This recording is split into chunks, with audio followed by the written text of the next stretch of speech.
And as Christians, over our life, we've been disciplined before, whether it's from our parents, whether it's from the discipline we get from our friends, the discipline we get from work or school.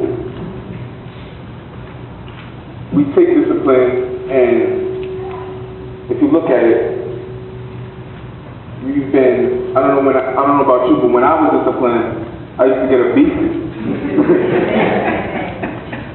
But when God disciplines you, there's no beating. You feel a different kind of pain. And that pain is not getting into heaven. Now, what does it mean to be devoted? As humans, we are devoted to a lot of things. We are devoted to going to school, going to work. And I'm going to give you an example. It's winter time right now, so it tends to snow in the winter.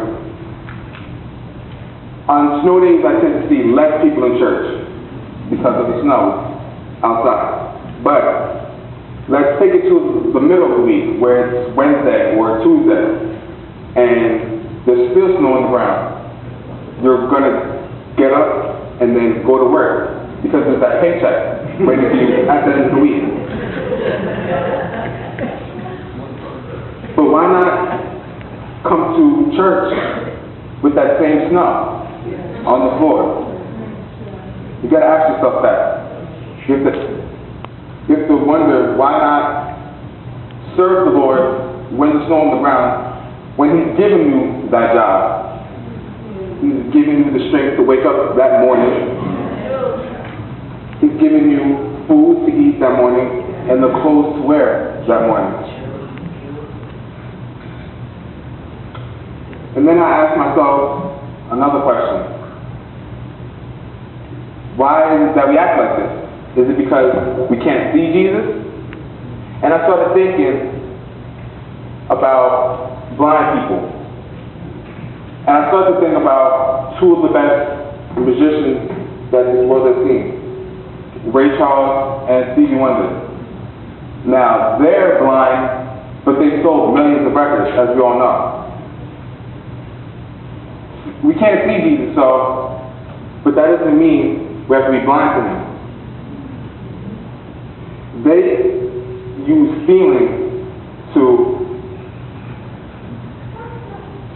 get their music across. They use their other senses. And as Christians, that's what we have to use. Our other senses, since we cannot see Jesus, we have to use our other senses. Our feelings such as love, what God gives us. He promises love. We can use our mouth to speak the word of the Lord and to pass it to others. We can use our eyes to read the Bible and read what God has done for us. Amen. Then I started thinking, when do people really run to Jesus? They run to Jesus when they need Him most, when they're down about something. For example, Hurricane Katrina a couple years ago.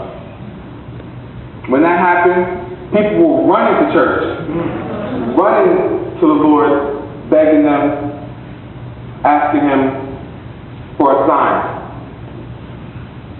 But why does it take something like a disaster to have us commit to Him? And I would like you to turn your Bibles right now with me to John chapter 14, verse 6.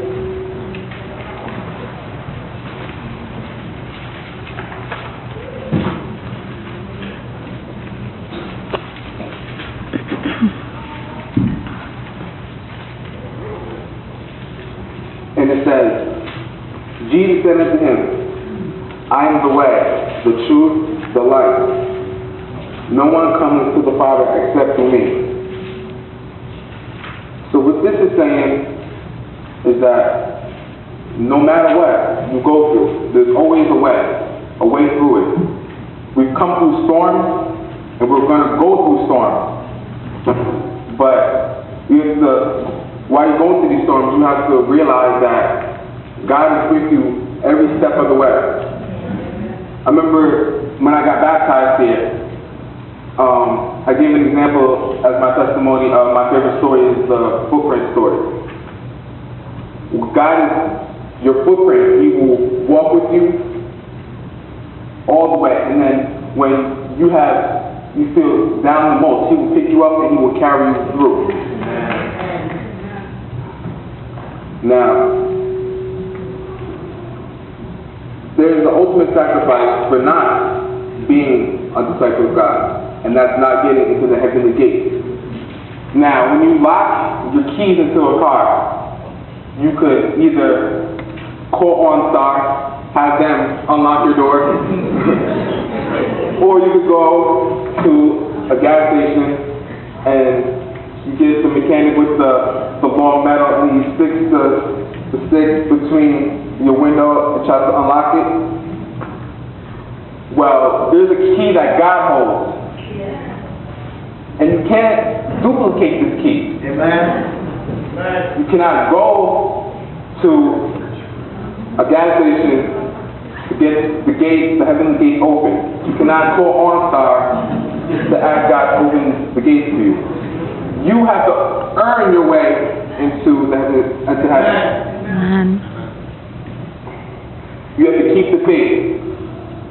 So, I would like you to turn to your neighbor and say, you need to make up your mind.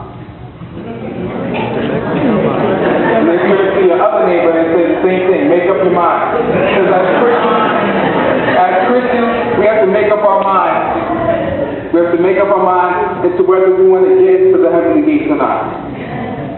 And through Jesus is the only way. Thank you. Amen.